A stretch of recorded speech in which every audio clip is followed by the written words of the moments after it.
বিস্ফোরণ, কবি অনিরুদ্ধ বন্দ্যোপাধ্যায়। সেই যে দূরে, অনেক দূরে, ছায়ায় ঘেরা গ্রাম, ছোট্ট ছোট্ট মাটির বাড়ি, কি যেন বেশ নাম। নাম যাই হোক, ওই গ্রামেরই ছোট্ট সে এক ছেলে। হচ্ছিল সে ক্রমেই বড়, মায়ের কোলে খেলে। মুক্ত আকাশ, মুক্ত বাতাস, মুক্ত যে তার মন।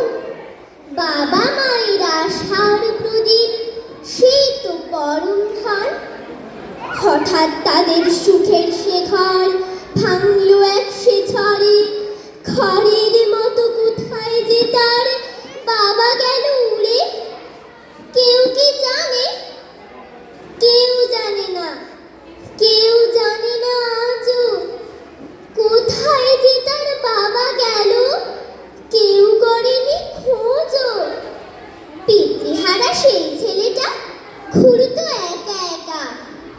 যদি কখনো হঠাৎ মেলে পায় সে বাবার দেখা, মা বলতো, শোন রে খোকা, তোর বাবার কথা শোন। বিপদে আপদে আসলে সবাই গলতো যে তার মন। ওই যে দেখিস ব্রিজে উঠতে তোর বাবার ওই স্ট্যাচু। মৃত্যুর পরে দেশের লোকেরা করেছিল কিছু। ঘরে ছিল নিত্য অভাব, কেউ নিত না খোঁজ। তোর মুখে যে কি তুলে দি, ভাবনা ছিল রোজ। ঘরের অভাব দূর করতে করতে গেল কাজ। বাড়ি ছেড়ে কোন সুদূরে গড়তে সোনার সাজ। দিন চলে যায়, মাস চলে যায়, যায় ঘুরে এক বছর। ছেলের মুখ না দেখে মা হয় যে বড় কাতর।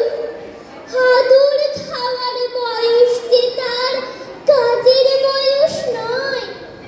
বাড়ি ছেড়ে সোনা মানে কষ্ট কত সায়। এমন সময় হঠাৎ সেদিন আসলো চিঠি উড়ে। আসছে মাসের দুর্গা পুজোয় আসবে ছেলে ফিরে।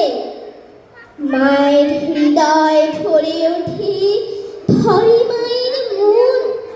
আসছে ফিরে নিজের ঘরে, তার সে পরম ধন। গরিব মায়ের ঘরে আবার জ্বলবে কত আলো। ঘরের ছেলে আসবে ঘরে, খুঁজবে মনের কালো। হঠাৎ খবর ছড়িয়ে পড়ে দেশ থেকে বিদেশে। জঙ্গি বোমায় ধ্বংস শহর হলো নিমেষে। ধ্বংস হলো মায়ের